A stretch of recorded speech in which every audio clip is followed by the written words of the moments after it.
Welcome back to Touring History, where we dig through the calendar like archaeologists with abandonment issues. I'm Lane.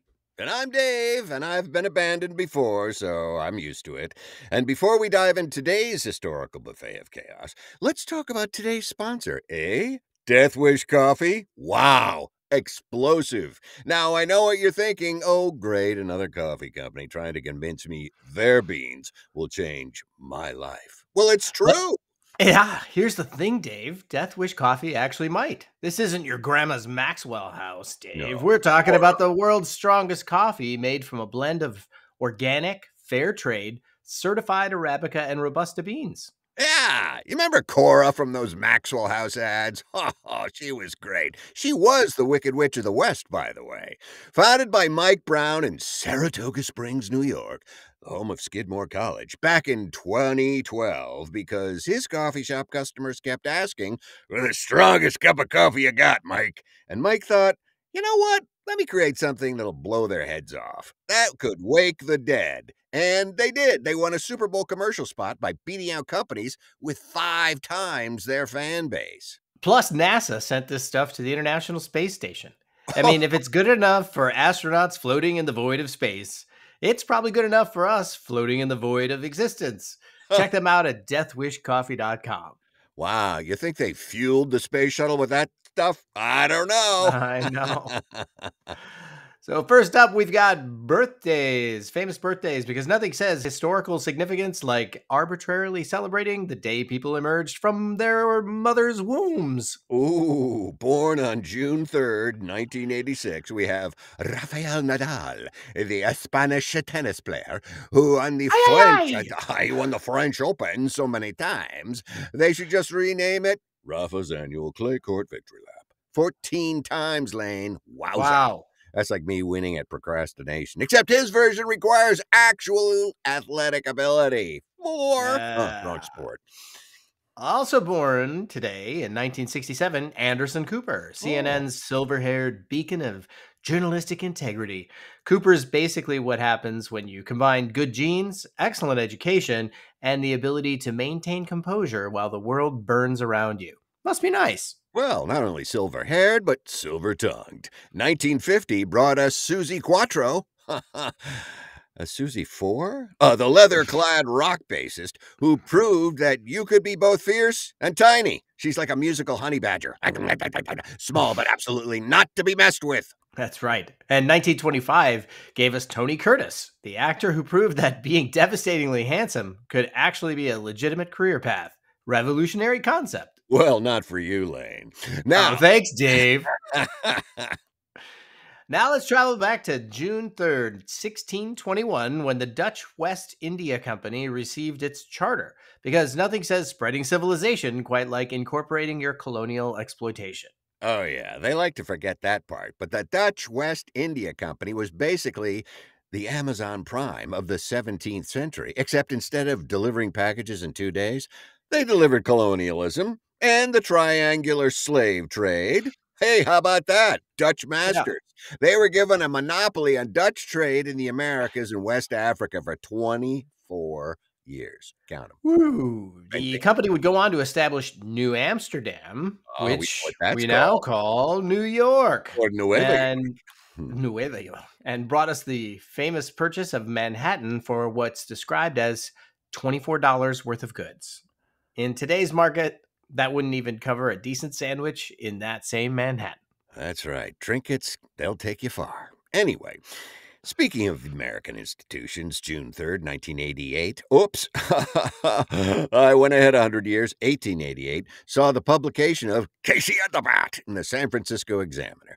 This poem about baseball failure became more famous than most actual baseball players. Written by Ernest Thayer, it's basically every sports fan's worst nightmare. Your team's star player chokes at the crucial moment. The poem ends with, "But there is no joy in Mudville. Mighty Casey has struck out," which became one of the most quoted lines in American literature. Yeah, we elevated a story about athletic failure to cultural touchstone status. That's peak America right there, baby. This poem has survived longer than most actual baseball teams. That's the truth. That's the truth. Moving on to matters of the heart, June 3rd, Oh, 1937 was when the Duke of Windsor married Wallis Simpson in France. This is the love story that literally changed the British monarchy. that's right. The Yank married the British Nazi. For those keeping track, this former King Edward VIII, who gave up the throne of the British Empire because he wanted to marry an American divorcee, well, he looked at ruling over a quarter of the world's population and said, nah, I'd rather have this, well, specific woman.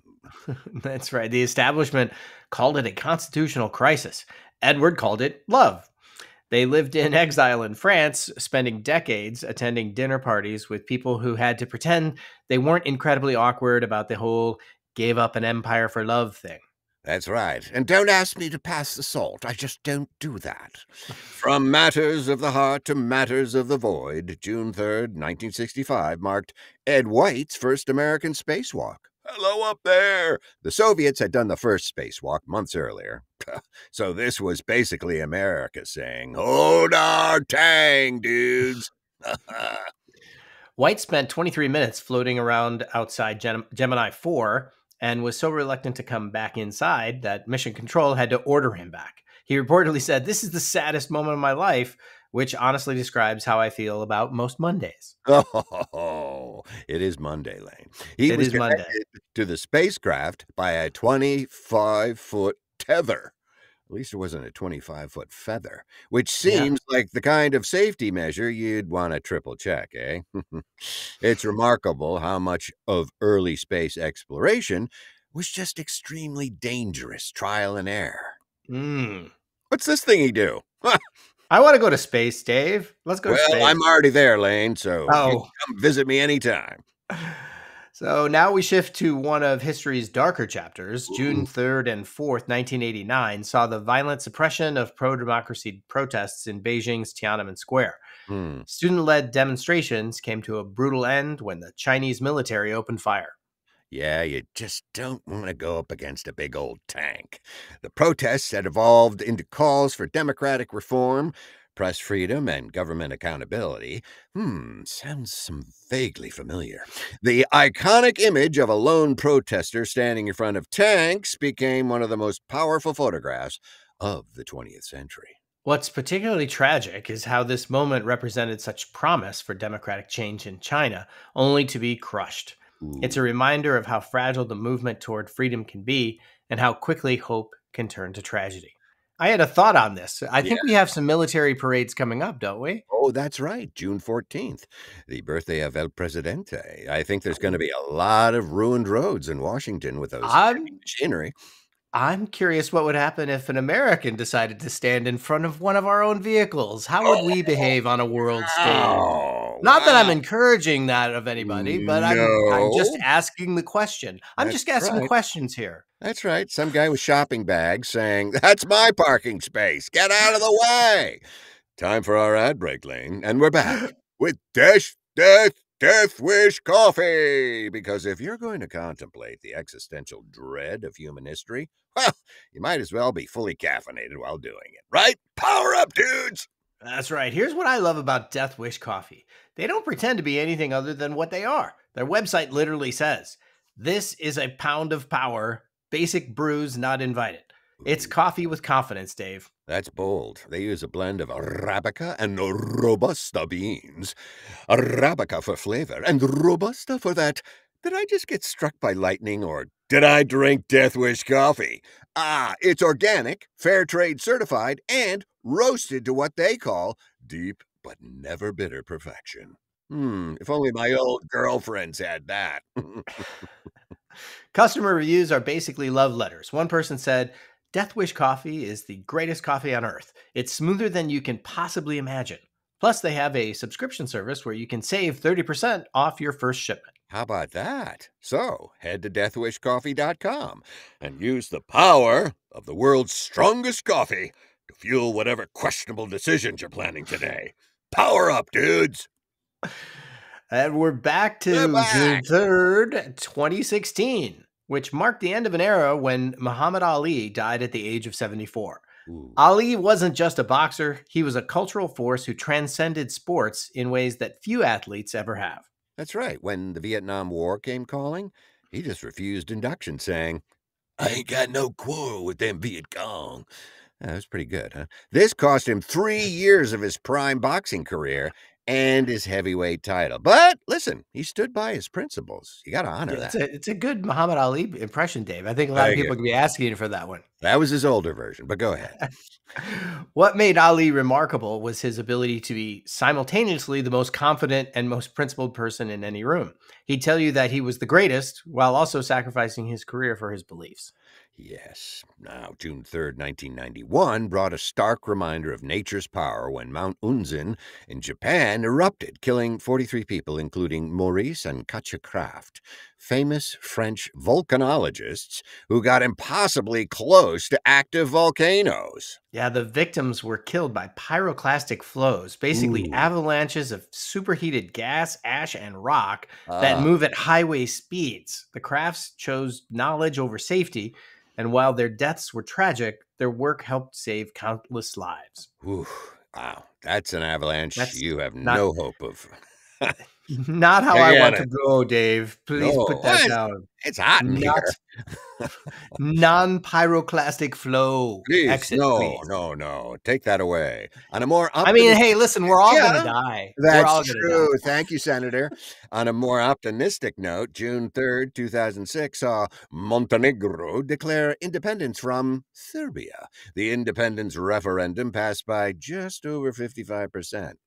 That's a done deal. Nearly half the Mhm. country was like, actually, this arrangement is fine. The other half said, let's go. What's remarkable is that Montenegro's independence was achieved peacefully through legal referendum rather than war. After the Yugoslav wars of the 1990s, a peaceful partition seemed almost impossible, but somehow they managed it. They did. And, well, that's it for today, folks. Yeah, that's our journey through June 3rd, from Dutch colonial enterprises to American spacewalks, from royal romance to student protests. History serves up a mixture of human triumph and tragedy with a side of what were What they were they thinking? thinking? Thanks again to Death Wish Coffee for sponsoring today's show. We'll be back next time with another date's worth of historical chaos and, well, the occasional moment of human greatness. That would be us, Lane. Oh, yes. Remember that today's news is tomorrow's history, so try not to do anything too embarrassing. Though, based on today's evidence, embarrassing decisions are pretty much humanity's specialty. And if you do something embarrassing, name it after us. We're Lane Yeah, and tell Dave. us. We're Lady thanks, David. thanks for touring history. Thanks, everybody. Bye Bye. bye.